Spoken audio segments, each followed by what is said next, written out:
그 김용택 시인이 쓴 그대를 기다리는 동안이라는 그 시에 보면은 그 사랑하는 사람을 기다리는 동안의 그 설레임을 참 잘 묘사하고 있습니다. 앞부분만 제가 좀 인용해 드리자면요, 나뭇가지들이 흔들거리며 햇살을 쏟아냅니다. 눈이 길가에 있는 작은 공원 낡은 의자에 등을 기대고 앉아 그대를 기다립니다. 어디에서 그대를 기다릴까 오래 생각했지요. 차들이 지나갑니다.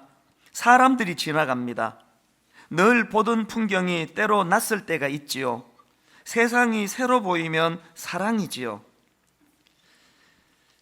저는 이 시에서 방금 맨 마지막 이 부분이요, 늘 보던 풍경이 때로 낯설 때가 있지요. 세상이 새로 보이면 사랑이지요. 사랑을 해보신 분은 이게 뭔 말인지 다 아실 거예요.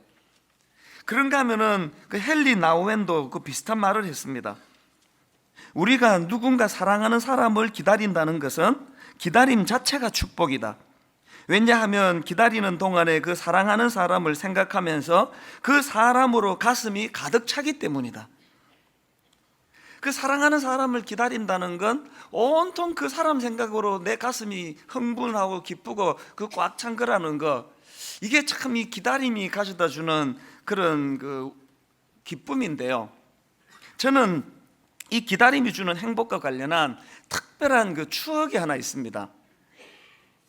이 어린 나이에 이제 미국으로 이민을 가가지고 막노동하면서 돈도 벌어야 되고 학교도 다녀야 되고 이 짐이 너무 무거우니까요, 진짜 힘들었습니다. 그리고 이게 시간이 지나가도 이게 짐이 줄어들 것 같지가 않고, 그리고 이제 점점 지쳐가니까 그렇게 한 1년 반 정도 시간이 지나니까 못 견디겠더라고요.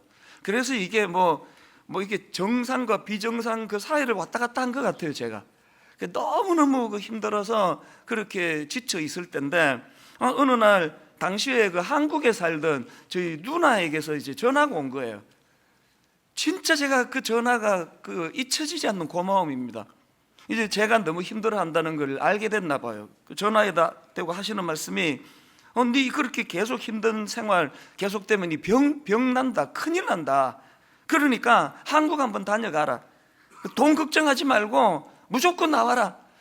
돈 걱정하지 말고, 이 대목이 제일 감동이었습니다. 그래서 이제 부랴부랴, 저도 못 견디겠고 또 누나가 다 책임지겠다고 그렇게 나오라 그러니까, 그래서 이제 비행기 티켓을 이제 예약을 한 거예요. 몇 달 뒤에다가 이제 예약을 하고는요, 그 당시로 저는 미국 공장에서 그 청소하는 일을 했거든요. 새벽 5시에 일어나 가지고 고속도로를 1시간 반 달려서 이제 8시간 막노동하고, 그리고 오후 3시에 집에 와가지고 이제 씻고 그렇게 이제 야간 학교를 다닐 때예요. 그 누나의 그 초청으로 아예 한 학기를 통으로 휴학을 했습니다. 그리고는 한국에 나가가지고 꼬박 석 달을 놀았습니다. 제가 다니던 학교 캠퍼스를 찾아가고 오랜만에 친구 만나고 막 놀러 다니고 석 달을 그렇게 놀고 이제 그렇게 미국에 들어오니까요, 꼭 느낌이 그 긴장돼 있던 압력밥솥기 꼭지를 틀어가지고 그 긴장된 김이 다 빠져나간 느낌이에요. 살 것 같더라고요. 숨이 쉬어지는 게, 숨이. 그래서 제가 이게 33년 전의 일인데 가끔씩 그때를 생각하면 그 누나도 너무 고맙고요, 또 그게 저에게 너무 그 좋은 추억이 됐는데, 제가 그 되돌아놓고 보니까 석 달을 그런 식으로 그냥 대놓고 놀았던 그것도 저에게 참 좋은 추억이지만, 그 기간에 제일 좋았던 거는 기다릴 때. 비행기표 끊어놓고는 매일 들여다보는 거예요. 누가 훔쳐가나 해가지고 이거 표 들여다보고, 그리고 이제 또 청소하러 갔다가 일 힘들면 또 들여다봐요. 그리고 이제 맨날 계산이에요. 이제 67일 남았다, 이제 53일 남았다, 이제 30일 남았다, 이제 10일 남았네. 계속 하루하루 그 기다리면서 그 한국 돌아갈 날을 계산하는 그 기간이 내 인생에 가장 행복했던 기간 중 하나예요. 근데 그때 깨달은 게 뭐냐 하면은요, 막상 누리고 즐기는 것보다 더 좋을 때가 기다릴 때더라고요.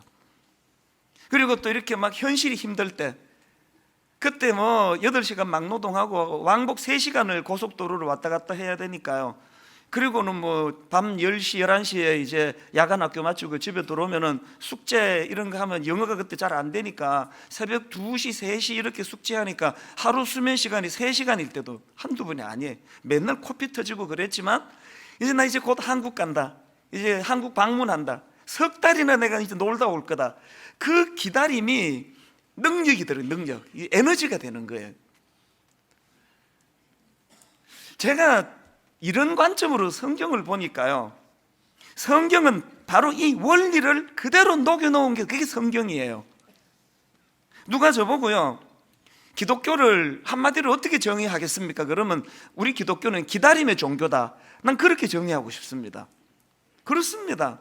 기독교는 현실을 누리는 종교가 아니에요. 기다림의 종교예요. 다 아시지만 구약에서는 오실 메시아 예수 그리스도를 기다리는 기다림의 책이고요, 신약에서는 다시 오실 예수 그리스도를 기다리는 그 기다림의 책이에요. 더군다나 구약을 한번 보십시오. 나라가 위기를 만나고 민족이 어려움을 겪으면 어김없이 오실 메시아에 대한 소망을 말씀하고 있는 게 성경이거든요. 그리고 또 그 자기들의 범죄함으로 남의 나라에 포로로 끌려가고 이제 하나님의 징계가 도래하고 그런 두려울 때 어김없이 나오는 게 메시아에 대한 소망의 메시지예요. 특히 그 이사야서 같은 데 보면은 여러분 이 천이 만들어질 때 씨줄과 날줄이 이렇게 가로 세로로 교차하면서 천이 만들어지는데 이사야서 구조가 딱 그거예요. 무서운 그 심판에 대한 경고 나오면 바로 메시아에 대한 소망이 나오고요, 이것이 교차되면서 진행되는 게 그게 이사야서거든요. 신약도 마찬가지입니다. 구약이 오실 메시아에 대한 그 기다림으로 현실의 어려움을 이겨나가도록 했다면 신약은 마르나타예요. 마르나타. 아멘 주 예수의 오시옵소서. 다시 오실 예수 그리스도에 대한 소망으로 현실의 고난과 고통을 이겨내도록 하는 원리가 그게 신약 성경 아닙니까? 그래서 여러분 아시는 그 요한계시록, 그거 사도 요한이 반모 섬에 유배 가서 쓴 책 아닙니까? 앞도 맡기고 옆도 맡기고 뒤도 맡기고 그 로마 황제의 그 끔찍한 박해 속에 유배된 요한이 요한계시록을 왜 썼습니까? 지금 로마 황제의 박해로 신음하는 자기 그 동료들 그리고 수많은 성도들, 그 초기 그리스도인들을 위하여 그 요한계시록의 메시지는 분명하지 않습니까? 이런 박해를 이겨낼 수 있는 힘은 오실 예수 그리스도를 소망하는 기다림의 힘, 이것으로 너희들의 이 고통을 이겨내야 된다. 이게 요한계시록 아닙니까? 그래서 여러분 그 성경이요, 또 요한계시록이 어떻게 마무리되는지 아십니까? 성경은 하나님의 창조를 선포하시는 것으로 시작되지 않습니까? 태초에 하나님이 천지를 창조하시니라, 이렇게 성경이 시작되는데 성경의 맨 마지막은 어떻게 끝나는지 아십니까? 요한계시록 22장 20절 21절을 보십시오. 이것들을 증언하는 이가 이르시되 내가 진실로 속히 오리라 하시거늘 아멘 주 예수의 오시옵소서. 주 예수의 은혜가 모든 자들에게 있을지어다. 아멘. 이렇게 끝나는 게 요한계시록이에요. 하나님의 창조하심을 믿음으로 받아들이는 것으로 시작해서 다시 오실 예수 그리스도에 대한 소망으로 덧입는 것, 이게 성경이에요. 이게 그러다가 보니까 초대교회 때부터 기독교는 이 기다림의 종교, 이 기다림이 주는 소망. 그래서 여러분 그 자동차 뒤에 물고기 모양하고 있는 이거는 초대교회 사람들 자기들만의 그게 그 비밀 사인 아닙니까? 마르나타예요. 오실 메시아를 기다리는 그 소망. 이게 우리 기독교를 특징 짓는 그 신앙 공동체 종교의 모습인데요, 불행하게도 오늘 우리들의 변질, 오늘 우리들의 타락은요, 이 기다림의 종교를 현세 누리는 종교로 엿바꿔 먹은 거예요. 이 설교 또 뭐 성경 공부 이런 것들이 다 지금 오늘 우리 아들이 이번에 무슨 대학 가고 수능 점수 몇 점을 받고, 그래서 우리의 신앙 핵심은 기다림인데, 이런 점에서 우리 그 반성할 것 좀 있지 않습니까? 제가 지난주에 그 성탄을 기다린 사람들이라는 그 대림절 묵상집에 보니까 그 이런 분석의 글이 있더라고요. 왜 그 교회가 이 기다림을 잃어버렸나? 간단하더라고요. 기독교가 로마 제국의 국교가 되어 현세에서 권세를 누리게 되면서 교회는 기다림을 잊어버렸습니다. 이게 얼마나 제 마음에 아픔이고 찔림이 되는지 모르겠습니다. 기독교가 로마 제국의 국교가 되어 현세에서 권력을 누리게 되면서 교회는 기다림을 잃어버렸습니다. 기다림의 언어는 남아있으나 기다림의 현실적 힘은 사라졌습니다. 이른바 기다림의 거세입니다. 저는 목회자로서 이 대목이 너무 마음이 아파요. 기다림의 언어는 남아있으나 기다림의 현실적 힘은 사라졌습니다. 설교 시간에 마라나타, 기다림, 오실 메시아 여전히 선포되는 게 사실이에요. 기다림의 언어는 남아있지만 오늘 현실적으로 기다림의 힘이 거세당한 신앙, 종교, 이거 우리 아닙니까? 우리가 하나님 앞에 가장 부끄러워해야 되는 거는 기다림이 없어졌다는 거예요. 오늘날 우리의 신앙을 현실 종교로 전락시켜버린 거, 오늘 우리가 아들, 딸들한테 진짜 미안해야 하는 것도 이거 아닙니까? 오늘 한국 사회가 거대한 이 집단적으로 지금 우리 아이들을 괴롭히는 것, 아이들이 꿈을 빼앗고 그 자리에 현실의 중요성을 가르치다 보니까 꿈 없이 살도록 만드는 법만 가르치는 게 우리가 우리 자녀들에게 저지르는 가장 악한 짓 중에 하나라고 생각합니다.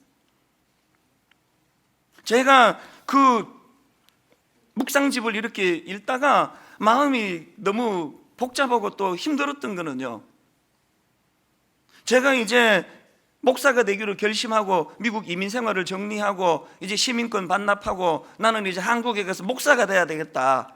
그래서 이제 한국에 와서 신학교를 들어갔는데 그때 잠깐 앞부분은 내가 말씀드린 것 같아요. 신학대학은 2학년 때 지방의 교육전사로 들어갔더니 파트타임인데요, 한 달 월급이 24만 원이더라고요. 그래서 저는 하나님이 나 목사 시키셔야 되니까 물질 훈련을 시키시나 보다. 그래서 저는 사실 미국에서 조그만한 비즈니스를 하다 왔기 때문에 좀 그 달러가 좀 현찰이 좀 있었습니다. 그러나 이제 하나님이 나 물질 훈련 시키시나 보다. 그래서 미국에서 가져온 그 달러는 건들지 않고 이제 24만 원으로 한 달 생활하기. 그러니까 답이 딱 나오더라고요. 그 달동네 비슷한 데 가서 월 4만 8천 원짜리 창고를 개조한, 그러나 연탄 보일러 고장난 지 오래된 그런 4만 8천 원짜리 월세집으로 들어가고 뭐 이것저것 다 떼고 나니까 식비가 안 나오는 거죠, 당연히. 그래서 이제 그때 맨날 혼자서 이런 조그만한 전기밥솥에다가 이제 시장 가가지고 멸치하고 고추장 사가지고 신문지 깔아놓고 그게 내 식사였거든요. 삼시세끼를 그렇게 먹으니까 조금 지나니까 영양실조 증상이 오더라고요. 핑 돌고, 겨울에 뭐 연탄 보일러 고장 났으니까 뭐 머리 감을 데도 없고요. 추워 이런 말로 다 할 수 없는 그런 기간을 제가 보냈거든요. 근데 제가 아까 그 묵상집을 읽다가 마음이 뜨거워졌던 게 뭔지 아십니까? 그렇게 월 4만 8천 원짜리 집에서 그거 마른 멸치하고 고추장에 삼시세끼를 밥을 먹으며 지내던, 그리고 또 결혼도 안 한 5남매 중에 막내인 제가 모든 직계가족이 다 미국에 계시는데 저 혼자 지금 한국에 돌아와 그 외로움, 이 말로 다 할 수 없는 그 외로운 시간을 보내는 그 기간을 생각해 보니까 그때 제가 너무너무 즐겨 부르고 좋아했던 찬송가가 하나 있는 거예요. 찬송가 85장. 구주를 생각만 해도 이렇게 좋거늘 주 얼굴 배울 때야 얼마나 좋으랴. 이 찬양 가사만 생각해도 눈물이 핑 도는 거예요.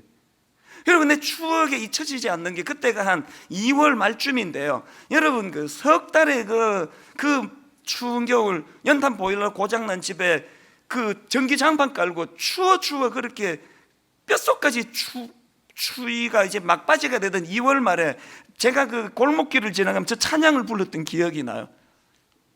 그 골목길까지 지금 기억이 납니다. 그 골목길을 지나가면서 저 찬양을 혼자 중얼중얼 불렀거든요. 구주를 생각만 해도 이렇게 좋거늘 주 얼굴 배울 때야 얼마나 좋으랴, 이러면서 눈물을 흘렸던 기억이 나요. 왜 이 찬양이 제게 그렇게 의미가 있었을까요? 현실이 너무 힘드니까, 경제적으로 너무 어렵고 뭐 자발적으로 찾아가서 한 거지만 영양실조 증상이 나타나고 너무 외롭고, 또 교육 전도사, 누구도 뭐 눈길 한번 주지 않는 이런 초라한 자리에 있으니까요, 현실이 너무 힘드니까 마라나타가 저절로 생기는 거예요. 소망이 저절로 생기는 거예요. 주님을 생각만 해도 이렇게 좋은데, 그거 하나로 내가 지금 이민생을 정리하고 한국에 돌아와 지내는데, 장차 얼굴과 얼굴을 맞대고 주님을 만나게 돼 그것이 얼마나 내게 기쁨이 됐는지 눈물을 뚝뚝뚝 흘리면서 이 찬양을 불렀거든요. 그렇게 하고 33년이 지나가지고 여러분 아시는지 모르겠는데, 저 이제 더 이상 가난한 목사 아닙니다. 저 이제 아는 사람 너무 많아가지고 지금 피해 다녀. 피해. 아는 사람 안 만날, 갖춘 게 너무 많습니다. 너무 좋은 아내도 있고요. 뭐 그분이 이 예배를 드리기 때문에 이렇게밖에는 말씀을 못 드리지만, 너무 좋은 애들이 있고 다 갖추었는데, 제게 그때에 비해서 빠진 게 하나 있는데요, 저 찬양이 기억이 잘 안 나요. 잘 안 불러져요. 그리고 불러도 눈물이 안 나요. 아니 뭐 지금이 이렇게 좋은데 뭐 장차는 뭐, 이게 저의 치명적인 부끄러움이에요. 제가 너무 좋다가 보니까, 혹시 제 설교도 맨날 지금 복 받는 설교만 하고 있는 건 아닌지, 근데 그게 너무 두려운 거 아닙니까? 분당 우리 교회가요, 지금 복 받는 사람들끼리 모여가지고 지금 복 받은 걸 자랑하고 다니는 교회면 이 교회는 썩은 교회예요. 썩은 교회, 희망이 하나도 없는 교회예요. 신앙의 핵심은 지금이 아니에요. 그 구약의, 그 신약의, 그 초대교회에 말로 다 할 수 없는 박해, 예수 믿는 것 때문에 목 날아가는 거 보셨습니까?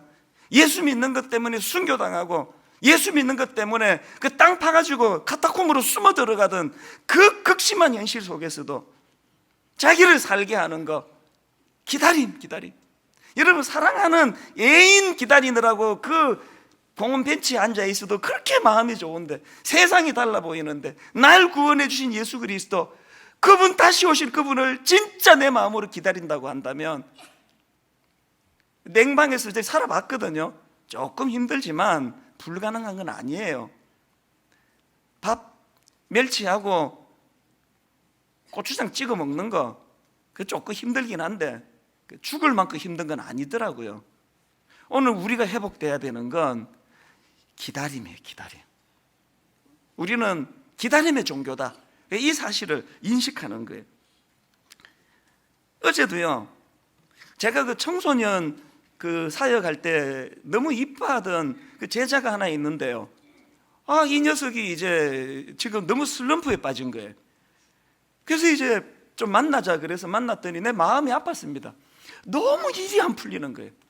이 친구가 하는 말이, 주변에 보니까 믿음 하나도 없는 애들은 점점 이렇게 잘 풀리고 막 다 잘 되는데, 자기만 맨날 이렇게 죽을 것 같이 힘들어가지고 이게 슬럼프가 왔다는 거예요.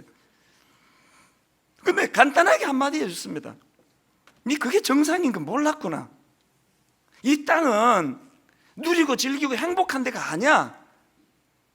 진짜 누리고 즐기고 행복한 거는 이제 그 가나안으로 치면, 그래서 장례식 때 며칠 후 요단강 건너가 만나리 그러잖아요. 요단강 건너, 이제 이 땅에서 육신의 죽음이 끝나는 장차 본향에서가 제대로 된 삶이고요, 이 땅은 우리가 누리고 즐기고 행복하기 위해 있는 거 아니에요. 우리가 이 땅을 살아야 된 이유는 딱 두 가지밖에 없습니다. 하나는요, 훈련하기 위해서, 하나님의 자녀다운 거룩을 우리가 배워나가기 위하여. 그걸 성화라 그러지 않습니까? 훈련은 원래 다 고달픈 거예요. 그리고 우리가 이 땅을 살아야 될 한 가지 이유가 더 있다면, 타인에 대해서는 섬기기 위해서. 그 제가 어제 무슨 이야기를 해주느냐, 네가 주변에 막 잘 풀리고 그것만 봐서 그렇다. 그것만 봐서 모든 사람에게는 이 땅에서 다 훈련하는 과정에서 고통이 있다. 그러면서 지금 개척교회, 미자립교회 목사님들이 나 얼마나 부러워하는지 아니? 자립하고 이렇게 사람 많은데 목회하니까 이게 뭐 얼마나 그분들 입장에서 좋아 보이겠냐고. 네가 보기에 목사님이 마냥 행복하기만 한 것 같으니 나도 죽을 것 같다. 사람 많이 모이면 그만큼의 어깨에 무거운 짐이 지워지는 거고, 그만큼의 근심이 많다는 거야. 내가 있잖아, 개척 초기에 사람 몇 안 모이고 예산 얼마 없을 때는 너무너무 힘들었다가 지금 이렇게 큰 교회 됐다고 막 그것 때문에 내가 행복하다면 나는 타락한 목사야. 그런 게 아니야. 목사가 세상적인 그 무엇 때문에 행복해지기 시작하는 그 순간부터 난 타락이라고 생각해요. 힘든 거예요. 왜? 사명을 감당해야 되니까. 왜? 섬겨야 되니까. 훈련해야 되니까. 여러분, 오늘 우리가 변질시켜버린 가장 치명적인 신앙의 모습은 지금 있는 그 무엇 때문에 누리는 거예요. 세선 문제, 대형교회의 비판. 여러분, 모든 대형교회 목사님들이 다 사명으로 죽을 같이 힘들기만 하다면 그것 때문에 누가 욕하겠냐고요. 보니까 저것들은 큰 교회 돼가지고 누리는 것만 많구만. 이러니까 그렇게 비판을 하는 거 아닙니까? 진짜 여러분 아들한테 이거는 막 이거 죽음을 방불케 하는 고통스러운 사명인데 우리 목사님이 그 아들한테 물려줬다. 그 누가 욕하겠냐고 그걸. 오늘 우리의 변질은 우리는 기다림의 종교인데 막 현재 잘 사는 비법을 배우는 이게 무슨 뭐 성공학 그 무슨 강의도 아니고. 그래서 여러분 저는 그 작년부터 우리가 크리스마스 리본이라고요, 이 타락한 세상 성탄 문화에 우리가 물들지 말자고. 그래서 리본, 거듭남, 다시 태어남. 뭐가 거듭나야 됩니까? 이 타락한 세속적인 성탄 문화가 거듭나야 되고요. 뭐가 거듭나야 됩니까? 십자가로 변화된 하나님의 자녀들이 이 성탄절을 통하여 거듭난 주님의 자녀답게 가치관이 바뀌어지도록 하는 것. 그래서 크리스마스 리본이에요. 근데 여러분, 크리스마스 리본을 작년에는 12월 25일 주일날 설교했는데 지금 11월 말인데 지금 성탄 설교를 하고 있거든요. 왜 하는지 아시죠? 이제 오늘부터 5주 동안에요 크리스마스 시리즈 설교를 할 거예요. 왠지 아십니까? 기다림의 즐거움을 맛보게 해주시려고. 오늘부터 여러분이 이 기다림, 크리스마스를 기다리는 이 기다림이 내게 얼마나 즐거운가. 그래서 오늘 설교 제목이 기다림이에요. 기다림. 그리고 다음 주부터 3주 동안은 우리가 크리스마스 리본의 3대 목표, 누림, 드림, 섬김, 한 주씩 설교하고요, 맨 마지막 12월 24일 성탄 크리스마스 이브 당일 주일에는 기쁨이 주제예요. 오래 크리스마스를 기다린 자들이 누리는 기쁨, 이게 이번 성탄절에 저와 여러분의 목표가 되어야 될 줄로 믿습니다. 그 제가 오늘 첫날 기다림에 대한 설교를 준비하다 보니까 이 성경에요 그 성탄을 기다린 사람들이 너무 많은 거예요. 제가 오늘 그 중에 시몬이라는 한 인물을 택해가지고 이제 이분을 좀 살펴보고 싶은데요, 이 시몬이라는 인물의 특징을 한마디로 정의하라면 저는 누가복음 2장 26절이라 생각합니다. 그가 주의 그리스도를 보기 전에는 죽지 아니하리라 하는 성령의 지시를 받았더니, 이게 딱 시몬의 인생을 요약해 놓은 거예요. 그가 주의 그리스도를 보기 전에는 죽지 아니하리라는 성령의 지시를 받았더니, 기다림의 문제 아닙니까? 저는 이 본문의 시므온의 모습을 보면서 우리도 시므온처럼 다시 오실 예수 그리스도를 기다리는 그런 인생이 되어야 되겠다 싶고요. 그런가 하면은 주님 오심을 기다리는 기다림이 있는 인생은 어떤 삶을 보여줘야 되느냐, 이 문제를 제가 좀 다루고 싶은데, 여러분, 저나 여러분도 시므온처럼 예수님을 기다리는 삶이 되기를 원하고요. 이런 사람에게 나타나는 몇 가지 그 특징이 있는데 이걸 제가 질문 형식으로 만들어 봤습니다. 여러분도 시므온처럼 예수님을 기다리는 삶을 살고 계시다면 우리가 던져야 될 첫 번째 질문이 이겁니다. 주님을 기다리는 삶이 의롭고 경건한 삶으로 연결되고 있는가? 이 질문을 던져야 돼요. 25절, 예루살렘에 시므온이라는 사람이 있으니 이 사람은 의롭고 경건하여. 여기 보니까 시므온은 주님을 기다리는 그 삶을 의롭고 경건한 삶으로 연결시키고 있는 거예요. 제가 종종 인용해 드리는 요한일서 3장 2절 3절, 사랑하는 자들아, 우리가 지금은 하나님의 자녀라. 장래에 어떻게 될지는 아직 나타나지 아니하였으나 그가 나타나시면 우리가 그와 같을 줄을 아는 것은 그의 참모습 그대로 볼 것이기 때문이니. 3절 같이 읽습니다. 주를 향하여 이 소망을 가진 자마다 그의 깨끗하신 것 같이 자기를 깨끗하게 하느니라. 다시 오실 예수 그리스도를 기다리는 기다림에는 주를 향하여 이 소망을 가진 자마다 그의 깨끗하신 것 같이 자기를 깨끗하게 하느니라. 이번 성탄절에는 무엇보다도 그 있지도 않은 무슨 산타클로스 그 흉내나 내고 그 루돌프 사슴코 그 코 빨갛게 만드는 이런 게 특징이 있는 게 아니라 주님의 성탄을 기다리는 자들이 반드시 만들어내야 되는 의롭고 경건한 삶, 주를 향하여 이 소망을 가진 자마다 그의 깨끗하신 것 같이 자기를 깨끗하게 하느니라. 이 요한일서 3장 3절이 이 한 달간 성탄절을 기다리는 우리들 삶의 구호가 되기를 주님 이름으로 축복합니다. 깨끗함, 거룩함. 왜 이것이 주님을 기다리는 자들의 삶의 목표가 되어야 될까요? 하나님은 지금도 의롭고 경건한 자들을 찾고 계시기 때문에 그렇습니다. 창세기 7장 1절 여호와께서 노아에게 이르시되 너와 내 온 집은 방주로 들어가라. 이 세대에서 내가 내 앞에 의로움을 내가 보았습니다. 여러분, 하나님 보시기에 노아 배 잘 만들어서 칭찬받은 인생이 아니고요, 거룩해서 칭찬받은 인생이에요. 이번 성탄절 한 달간의 성탄의 기쁨, 이 성탄을 기다리는 저와 여러분에게 주님의 거룩이 더 씌워지는 이 선물을 받게 되시기 바랍니다. 그런가 하면 두 번째로요, 우리도 시므온처럼 주님을 기다리는 삶을 살고 있다면 두 번째 질문을 던져야 됩니다. 주님을 기다리는 삶이 하나님의 위로를 기다리는 삶으로 연결되고 있는가?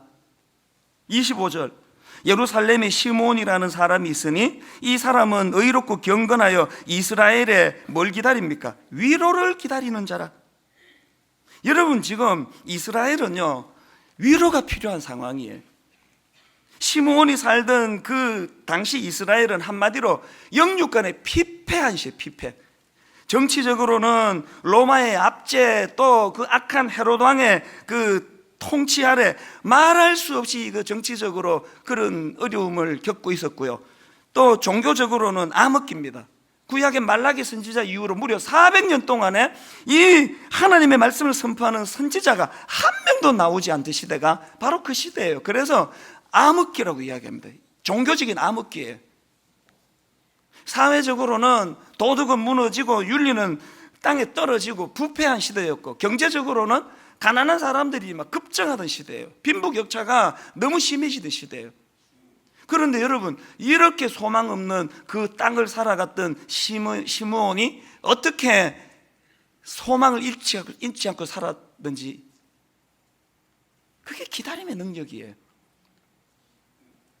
제가 이런 관점으로 성경을 보니까요, 그 예수님이 그 이 땅에 오시는 과정을 묘사했던 이 마태복음은 예수님을 그 왕으로 오신 예수님을 강조하는 그런 특징을 갖고 있는데요, 그 과정을 묘사한 마태복음 2장 13절에 보니까 그들이 떠난 후에 주의 사자가 요셉에게 현몽하여 이르되 헤롯이 아기를 찾아 죽이려 하니, 또 16절 하반절 2살부터 그 아래로 다 죽이니. 지금 여러분, 왕으로 오신 예수 그리스도를 묘사하고 있는 마태복음 2장에서 왜 이 악한 헤롯 왕이 지금 거기에 등장을 할까요?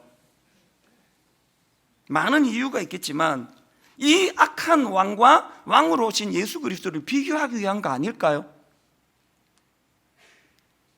누가복음 4장에 보면 예수님께서 이제 공생애를 시작하시면서 마치 출사표를 던지는 것 같은 선포가 나오는데요. 자, 누가복음 4장 17절입니다.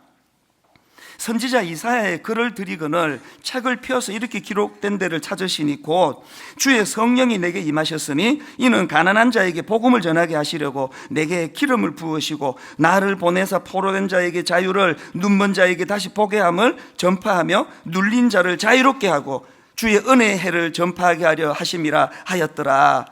이 예수님 읽으신 이 말씀은 구약 이사야 61장, 이 땅에 오실 메시아에 대한 예언을 담고 있는 말씀인데요, 그 중에 여러분 이사야 61장 2절을 보십시오. 여호와의 은혜의 해와 우리 하나님의 보복의 날을 선포하여 모든 슬픈 자를 위로하되. 이 땅에 오신 메시아 되시는 예수 그리스도를 특징 짓는 강력한 특징 중에 하나는 모든 슬픈 자를 위로하는 사역이에요. 예수님께서 공생애를 시작하시면서 철저하게 이 사실을 인식하고 계셨다는 이야기예요. 제가 전에 한번 그 말씀을 드렸는데요, 옥하는 목사님 그 돌아가시기 직전 마지막 제가 병상에 누워 계실 때 병원을 찾았을 때, 그때 이제 저희 집사람하고 저하고 또 목사님 사모님하고 이렇게 같이 예배를 드렸거든요, 병실에서. 근데 그 사모님이 이 찬양을 좀 불러주세요 목사님. 그 찬양이 찬송가 96장이에요. 예수님은 누구신가, 우는 자의 위로와 없는 자의 풍성이며 천한 자의 높음과 잡힌 자의 노임되고 우리 기쁨 되시네. 지금 몇 년의 세월이 흘렀지만 그날 사모님이 이 찬양을 그렇게 우시면서 부르시는 그 장면이 잊혀지지가 않네요. 제가 깨달은 게 뭘까요? 옥하는 목사님 하면 모든 후배 목사님들이 존경하는, 세상적으로나 영적으로나 이거는 성공한 목사님의 대명사 같은데, 여러분 그런 옥하는 목사님이라 할지라도 예수 그리스도의 우는 자의 위로가 되시는 그 위로가 없이는 살 수 없는 인생이라는 것. 옥하는 목사님 사모님 그러면 모든 사모님들이 다 부러워하는, 어떻게 저런 남편을 목사님은 남편으로 만나게 됐을까, 그 부러움을 받는 사모님이라 할지라도 그 사모님 역시 우는 자의 위로가 되시는 예수 그리스도의 위로가 없이는 살 수 없는 존재라는 것, 이게 너무 위로가 되지 않습니까? 개척교회 목사님 사모님들은 맨날 주님의 위로가 필요하고, 막 이제 큰 교회 되면은 막 위로 없어도 되고, 이게 아니에요. 오늘 여러분 이런 면에서 겉으로 보기에 성공했다는 분들의 위험이 여기에 있는 거예요. 표면적으로 나는 예수님 위로가 없어도 괜찮아, 그게 그 사람 영혼을 피폐하게 만드는 거거든요. 여러분 우리가 성탄을 기다린다 할 때는 이 질문을 던지는 거예요. 난 지금 헤롯 왕을 의지하는 인생인가, 예수 그리스도를 의지하는 인생인가?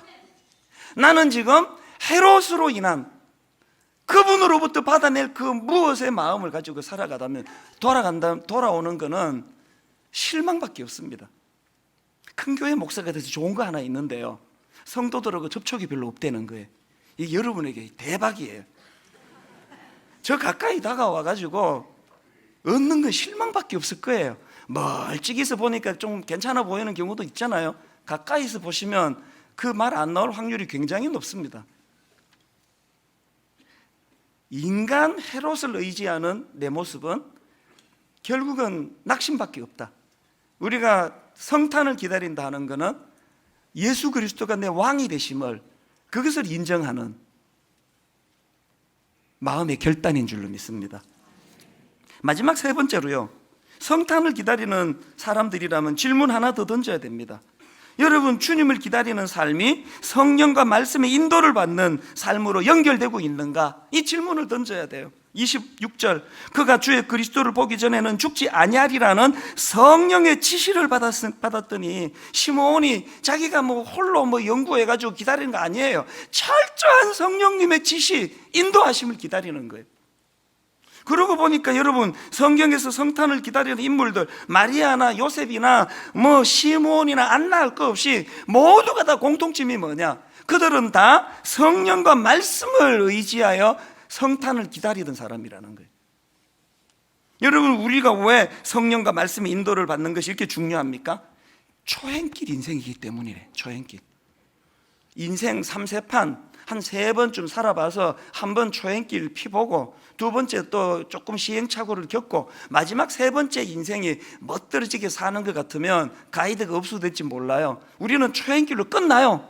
이렇게 하고 끝이에요. 그러기 때문에 초행길 인생이기 때문에 가이드가 필요하다는 거예요. 백범 김구 선생님께서 자주 되뇌었다고 알려진 그 시, 눈 덮인 들판을 걸어갈 때 함부로 어지러이 걷지 마라. 오늘 내가 걸어간 발자국이 반드시 뒤따르는 사람의 이정표가 되리니. 저는 이 시를 읽을 때마다 옥하는 목사님께 눈물 나도록 고마운 거예요. 초행길 목회길인데 옥하는 목사님이 앞서 발자국을 담임 목사가 어떻게 걸어가야 되는지를 보여주셨기 때문에 그 발자국만 보고 따라가니까 여기까지 오게 되더라고요. 여러분은 여러분 아들에게, 여러분 딸에게 어떤 발자국을 보여주고 계세요? 그리고 그 발자국이 가능하도록 여러분은 누구를 모델로 그 발자국을 보고 따라가고 계십니까? 히브리서 12장 2절, 믿음의 주요 또 온전하게 하시는 이인 예수를 바라보자. 그는 그 앞에 있는 기쁨을 위하여 십자가를 참으사 부끄러움을 개의치 아니하시더니 하나님 보좌 우편에 앉으셨느니라. 옥하는 목사님의 발자국이 보니까 예수님 발자국이더라고요. 바울의 발자국이더라고요. 오늘 우리가 밟을 발자국은 예수 그리스도예요. 성경을 왜 읽어야 되는지 아십니까? 성경은요, 예수님의 발자국을 기록해 놓은, 예수님의 족적을 기록해 놓은 게 그게 성경이거든요. 그래서 저는 이번 한 달 크리스마스를 기다리는 내내 여러분 그 말씀을 읽으라고 제가 그 성탄 말씀 묵상, 주님 나심을 기다리며 그러면서 이번 주 월요일부터 그 토요일까지 묵상해야 될 성경 구절, 예수님의 나심과 관련한 구절을 드렸거든요. 그리고 이제 그 카카오 프렌즈를 통해 가지고 우리 교역자들이 이 설교, 그리고 매일매일의 그 기다리는 자들이 실천해야 될 사항들을 이제 카톡으로 보내드린 예정이라고 합니다. 오늘 결론을 저는 이렇게 맺기를 원합니다. 여러분, 시므온처럼 주님 오심을 기다리는 인생이 되기를 바랍니다.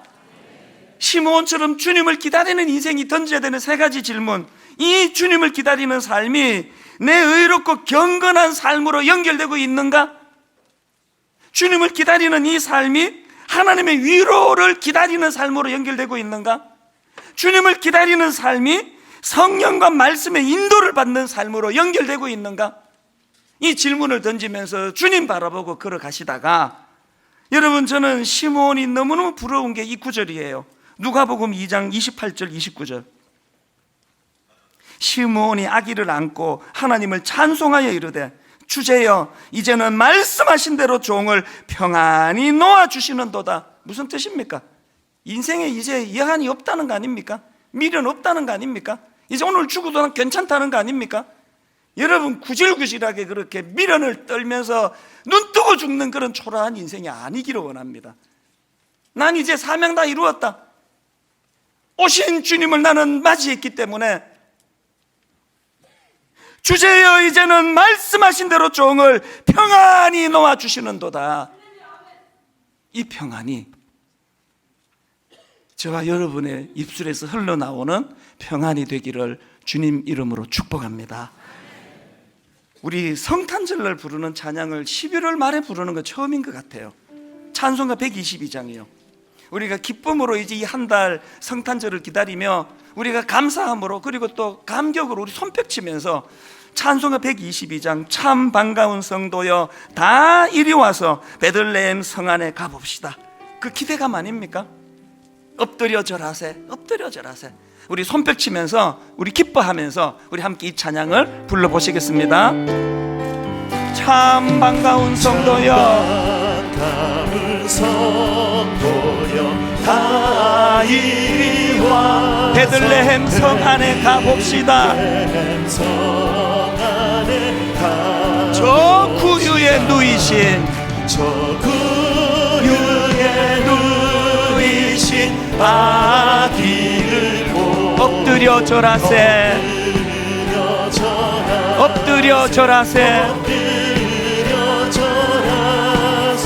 엎드려 절하세. 구주 나셔 저 천사여, 천사여 찬송을 높이 불러 이 광활한 천지에 울리어라. 천지에 울리어라. 주 하나님 앞에 늘 영광을 엎드려 절하세, 엎드려 절하세.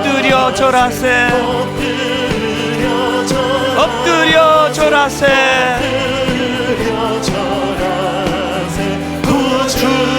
구주하셨네. 자, 여러분, 우리가 이제 오늘부터 성탄을 기다리는 시므온 같은 인생이 되기를 원하는데요, 여러분 스스로를 계속 질문하셔야 됩니다. 왜 나는 의롭고 경건한 삶이 이렇게 어려운가? 지난주 우리 주차부에서 봉사하는 그 젊은 여학생이에요, 여학생. 여러분들이 그 주차 질서를 보고 탄식하면서 메일을 보냈습니다. 어떻게 이럴 수가 있느냐고. 왜 우리는 거룩을 구현하는 게 이렇게 어려운 건가요? 왜 우리는 세상 사람들 앞에 막 누가 뭐라고 이야기를 해도 저는 진짜 그러기를 소원해요. 나 다 들여다봐라, 다 뒤져라. 난 니들한테 부끄러워지도 안 한다. 내가 목사 아니냐 그래도 누가 여러분을 뭐라 그러면 난 다 뒤져봐라. 다 내 크리스찬 아니냐, 네가 생각하는 그런 인간 아니다. 나는 여러분 이 당당함이 우리에게 나와야 됐으면 좋겠거든요. 이 크리스마스 동안에, 크리스마스 기다리는 동안에 주님 의롭고 경건한 삶 내 안에는 나오지 않으니 은혜 주시기 원합니다. 그런가 하면은 주님을 기다리는 삶은 하나님의 위로를 기다리는 삶이라고 하는데 왜 맨날 그렇게 위로를 받지 못해 신음하는 삶을 살 수밖에 없는지. 하나님, 그 옥목사님 사모님이 귀하신 남편 돌아가시기 직전에 이 찬양 좀 불러주세요. 목사님, 우는 자의 위로와 시시각각으로 주님의 위로를 받는 그런 성탄절의 기다림 되기를 바라고, 그런가 하면은 여러분 주님을 기다리는 삶은 성령과 말씀의 인도를 받는 삶인데 왜 맨날 자기 경험을 의지해가지고 맨날 그냥 자기 생각대로 하다가 듣냐느냐는 거 아닙니까? 하나님, 가이드 되시는 주님이 인도하는 이 성탄절까지의 이 기간, 또 그 이후의 삶이 되기 원합니다. 이런 마음의 소원을 가지고 우리 한 번 더 이 찬양을 부를 때, 예배는 사건인가 아시죠? 오늘 기다리는 주님께서 그 은혜로 우리를 만나 주신다면 이 예배는 능력이 되는 줄로 믿습니다. 우리 다시 한번 우리 손뼉 치면서 참 반가운 성도여, 참 반가운 성도 다 이리 와서 다 이리 와 베들레헴 성 안에 가봅시다. 기대합니다. 사모합니다. 저 구유에 누이신 아기를 보고 엎드려 절하세 엎드려 절하세 엎드려 절하세 구주나신 이 세상의 주께서 세상의 주께서 탄생할 때 참 신과 참 사람이 되시려고 사람이 되시 저 동정여몸에서 동정여몸에서 나시었으 경배합니다. 엎드려 절하세 엎드려 절하세 엎드려 절하세 구주 우리 다 자리에서 일어나셔서 4절 여호와의 말씀이 유시를 날 구원할 구주가 되셨도다. 늘 감사한 찬송을 주 앞에 엎드려 절하세 엎드려 절하세 엎드려 절하세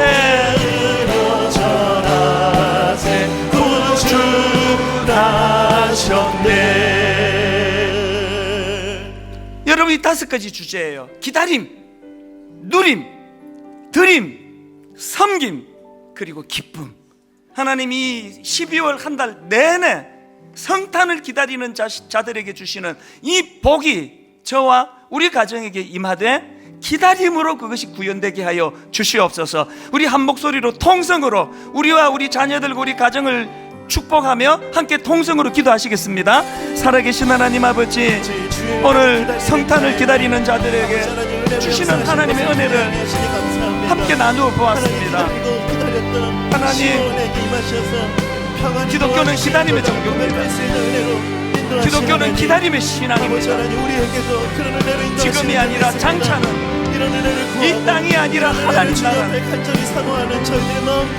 이곳에서 누림이 아니라 이곳에서 섬김을, 이곳에서 누림이 아니라 이곳에서 아버지 양육받고 훈련받는 삶을, 그러면서 마라나타 다시 오신 예수 그리스도를 기다리는 그런 삶이 되게 하여 주시옵소서.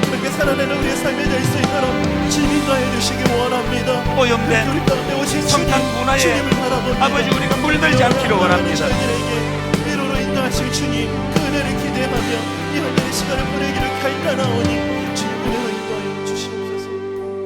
하나님 아버지, 이렇게 한 달 앞서 성탄을 기다릴 수 있는 마음을 주신 거 감사합니다. 하나님, 이번 이 기다림을 통하여 진정 우리 삶의 누림, 드림, 섬김, 그리고 이렇게 오래 성탄을 기다린 자들에게 하나님 주시는 기쁨, 이 5가지 항목을 반드시 쟁취해내고 하나님의 은혜를 기뻐 감사할 수 있는 그런 2017년 성탄절이 되게 하여 주시옵소서.